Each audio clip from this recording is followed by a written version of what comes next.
नमस्कार। आज हम एक बहुत ही पुराने और गहरे संस्कृत भजन को समझने की कोशिश करेंगे। इसका नाम ही इतना शक्तिशाली है, भज गोविंदम।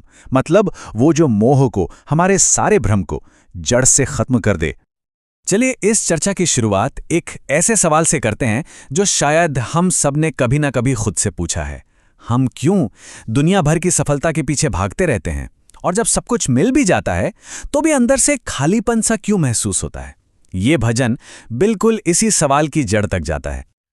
और देखिए, भजन की शुरुआत ही कितनी सीधी और तीखी है।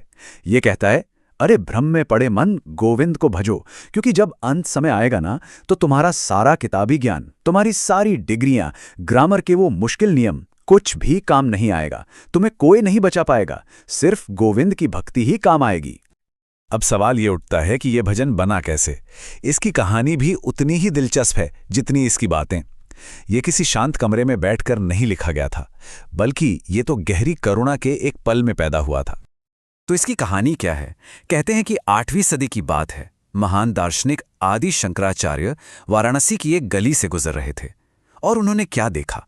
एक बहुत बूढ़े विद्वान जो अपनी जिंदगी के आखिरी पड़ाव पर संस्कृत ग्रामर के नियम रटने में लगे हुए थे। शंकराचार्य ने जब ये देखा तो उन्हें बड़ी दया आई।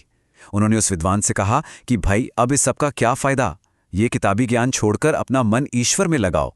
और कहते हैं बस उसी पल, उसी क्षण में भज गोविंदम का जन्म हुआ। पता है, इस भजन का एक और नाम है मोह मुद्गर। इसका मतलब है मोह पर हथौड़े की तरह चोट करने वाला।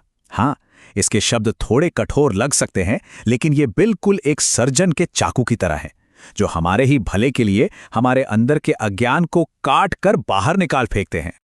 तो आखिर ये भजन दुनिया की चीजों को, सांसारिक चीजों को इतने दुखों का कारण क्यों बताता है? चलिए इसकी जड़ को समझते हैं कि ये किस भ्रम की बात कर रहा है। यहां देखिए कितनी खूबसूरत तस्वीर बनाई गई है। हमारी जिंदगी को कमल के पत्ते पर कांपती हुई एक पानी की बूंद जैसा बताया है। जरा सोचिए, कितनी सुंदर और कितनी सटीक बात है ये बताने के लिए कि जीवन कितना नाजुक है, कब फिसल जाए पता नहीं। ये भजन रिश्तों की सच्चाई पर भी एक सीधी चोट करता है। शंकराचार्य कहते हैं कि अक्सर हमारा परिवार भी हमसे तभी तक प्यार करता है जब तक हम कमाने लायक हैं। जिस दिन शरीर कमजोर पड़ जाता है, कोई पूछता तक नहीं। सुनने में ये बात बहुत कड़वी लग सकती है, लेकिन ये हमें मोह की नींद से जगाने के लिए ही कही गई है। तो इसका निचोड़ क्या है? निचोड़ ये है कि दुनिया की कोई भी चीज, पैसा हो, दोस्त हो या जवानी, कुछ भी हमेशा के लिए नहीं है। समय यानी काल इन सबको एक पल में छीन सकता है, और ये भजन हमें इसी कड़वी सच्चाई को बार बार याद दिलाता है। तो सवाल उठता है कि अगर सब कुछ भ्रम ही है तो फिर रास्ता क्या है? अच्छी बात यह है कि भज गोविंदम सिर्फ प्रॉब्लम नहीं बताता, वो इसका सोल्यूशन भी देता है। भजन का 9वां श्लोक मुक्ति पाने का एक बिल्कुल साफ 4 स्टेप का प्रोसेस बताता है। और सब कुछ कहां से शुरू होता है? सत्संग से, मतलब अच्छे और ज्ञानी लोगों की संगत से। यही संगत धीरे धीरे हमें दुनिया की चीजों से डिटैच करती है, मोह से आजाद करती है, और आखिर में मुक्ति की ओर ले जाती है। ये भजन सिर्फ फिलॉसफी नहीं है, ये एक प्रैक्टिकल गाइड की तरह है। ये हमें सीधी सीधी सलाह देता है, पैसे के पीछे भागना बंद करो, जो मिला है उसी में खुश रहो, और अपने अंदर के गुस्से, लालच और मोह को छोड़ दो। और सबसे जरूरी बात, ये कहता है कि हर इंसान में खुद को देखो, ये मैं और तुम की भावना को मिटा दो। भले ही ये भजन सदियों पुराना है, लेकिन इसकी बातें आज भी दुनिया भर के लोगों के दिलों को छू रही हैं। चलिए देखते हैं कि आज के दौर में लोग इससे कैसे जुड़ रहे हैं। हमारा पहला अनुभव ऑस्ट्रेलिया के मेलबर्न शहर से है।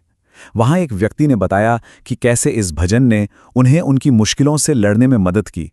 देखिए, ये भजन लोगों को उनकी अपनी इमोशनल उथल-पुथल को एक अलग नज़र से देखने में मदद कर रहा है। यह हमें याद दिलाता है कि हमारी भावनाएं तो बस आती जाती रहती हैं, हमें उनसे बहुत ज़्यादा जुड़ना नहीं चाहिए। अब चलते हैं अमेरिका के न्यूयॉर्क शहर। यहाँ भी किसी ने अपना अनुभव शेयर किया है कि कैसे इस प्राचीन ज्ञान से उन्हें आज के तनाव में राहत मिली। ये कितनी कमाल की बात है। ये पुराने शब्द आज की टेंशन और एंग्जाइटी से राहत दे रहे हैं। जब हम ये समझ जाते हैं कि हमारी परेशानियां हमेशा के लिए नहीं हैं, तो उनका बोझ अपने आप हल्का लगने लगता है। अब भारत के वडोदरा से एक अनुभव देखते हैं। ये इस बात पर एक गहरी सोच है कि कैसे हम बेकार में ही भौतिक चीजों के पीछे भागते रहते हैं। ये अनुभव हमें बताता है कि ये भजन हमें खुद को समझने में कितनी मदद करता है। ये हमें अपने अतीत को देखकर ये महसूस करने में मदद करता है कि दुनिया की चीज़ों के पीछे भागना सच में कितना बेकार था। और आखिर में ऑस्ट्रेलिया से एक और अनुभव जो इस भजन की सीधी और सच्ची पुकार की ताकत को दिखाता है। यहाँ हम देखते हैं कि भजन में जो मूढ़ या मूर्ख शब्द का इस्तेमाल हुआ है वो आज भी लोगों से कितनी गहराई से जुड़ता है। ये हमें जगाता है और अपनी गलतियों को पहचानने में मदद करता है। तो चलिए इन सारी बातों को समेटते हैं। हमें क्या समझना है? पहली और सबसे जरूरी बात, दुनिया की सारी चीजें आती जाती रहती हैं, परमानेंट कुछ भी नहीं।